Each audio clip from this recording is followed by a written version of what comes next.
Bonjour et bienvenue sur Décideur TV. Aujourd'hui, nous parlons RSE et comment mesurer les actions des entreprises en la matière avec notre invité Arnaud Bergerot qui est directeur des opérations chez Goodwill Management, filiale du groupe d'expertise comptable et d'audit Baker Tilly Strego. Arnaud Bergerot, bonjour. Bonjour. Alors la RSE, c'est un sujet qui monte dans les entreprises. C'est un constat que vous faites également ? Oui, absolument. En fait, c'est un sujet qui existe à peu près depuis une vingtaine d'années, mais qui a été pendant longtemps assez annexe, en quelque sorte.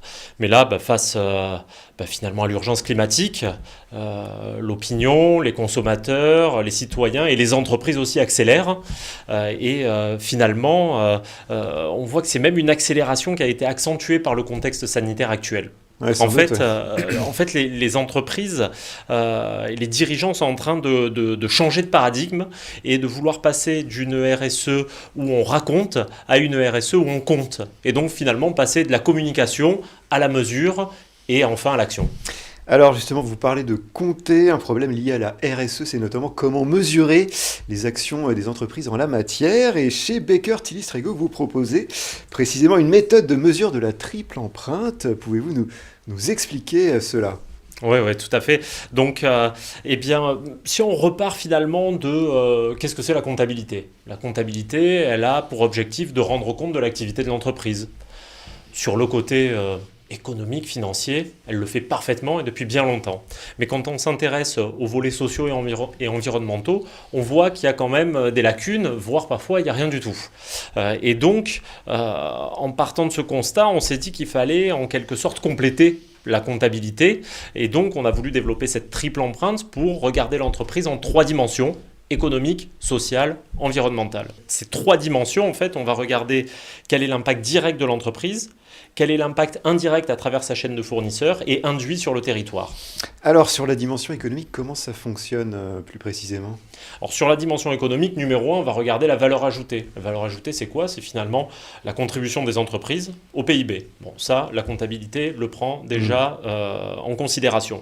Mais on va aller un peu plus loin en regardant la valeur ajoutée qui est générée à travers la chaîne de fournisseurs, impact indirect, la valeur ajoutée qui est générée à travers les salaires, les impôts et les taxes versées, ça c'est l'impact induit. Donc pour faire ça, on va se baser en fait sur des méthodologies. Numéro 1 sur les bases de données de l'INSEE principalement, et ensuite sur des méthodologies qui ont pignon sur rue en économie, notamment celles qui se basent sur les analyses entrée-sortie.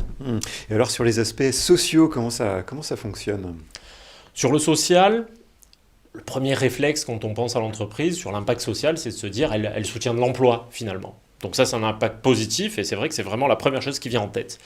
Là, on va vouloir aller un petit peu plus loin et aller regarder d'autres indicateurs. On va s'intéresser à l'absentéisme, au turnover, aux accidents du travail, à l'égalité homme-femme. On va regarder tout ça et on va déterminer le coût et le bénéfice social qui est associé à ces indicateurs. Donc on va faire ça à la fois pour l'entreprise et également mesurer ce qui se passe dans la chaîne de fournisseurs. À nouveau, il y a cette logique de regarder de façon élargie l'empreinte de l'entreprise. Et donc, vous voyez que si on est une entreprise, par exemple, où il y a une ambiance qui est déplorable, on va avoir peut-être beaucoup de burn-out, malheureusement, et ça a un coût pour la collectivité. Ok, je comprends.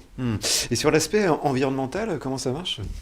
Donc pour l'aspect environnemental, on va à nouveau se baser sur des méthodologies qui ont vraiment fait leurs preuves. Par exemple, la mesure, la valorisation des services écosystémiques. On va se baser sur des études académiques, on va se baser sur des bases de données également. Et là, on va regarder dans un premier temps quels sont les impacts de l'entreprise. Donc c'est quoi les émissions de gaz à effet de serre de l'entreprise, sa production de déchets ou encore sa consommation d'eau. Et on va regarder le coût environnemental qui est associé. Et à nouveau, on va aller plus loin, l'objectif c'est d'avoir une photo la plus complète possible et on va regarder ce qui se passe dans la chaîne de fournisseurs. Sur ces mêmes sujets, on va pouvoir mesurer la quantité d'eau, les émissions de gaz à effet de serre dans la chaîne de fournisseurs et à nouveau attribuer le coût environnemental qui est associé à tous ces impacts. Alors pour conclure cet entretien, peut-être un mot sur les enjeux de cette mesure de la triple empreinte pour les dirigeants. Quelle est l'utilité concrète en fait pour un chef d'entreprise de mesurer la triple empreinte de son organisation ? Pour moi, il va y avoir deux grandes utilités. Ça va répondre à 2 grands enjeux. Premièrement, la transformation des modèles économiques. En fait, quand on commence à mesurer son empreinte, ensuite on peut la piloter, on peut prendre des décisions, on peut mettre en place de nouvelles actions. C'est un véritable enjeu stratégique. Absolument. Et derrière, venir faire évoluer le modèle économique de l'entreprise pour aller vers une performance durable et globale. Ça, c'est le premier.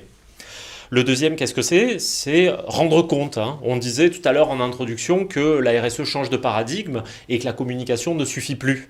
Et donc, avec des mesures, avec la mesure de l'empreinte qu'une entreprise a globalement sur son territoire, eh bien, on va pouvoir aller discuter avec ses parties prenantes et construire un dialogue étayé, solide, associé à des mesures et à des preuves. Eh bien, merci Arnaud Bergerot pour cette intervention. Merci à toutes et à tous de nous avoir suivis et à très bientôt sur Décideur TV.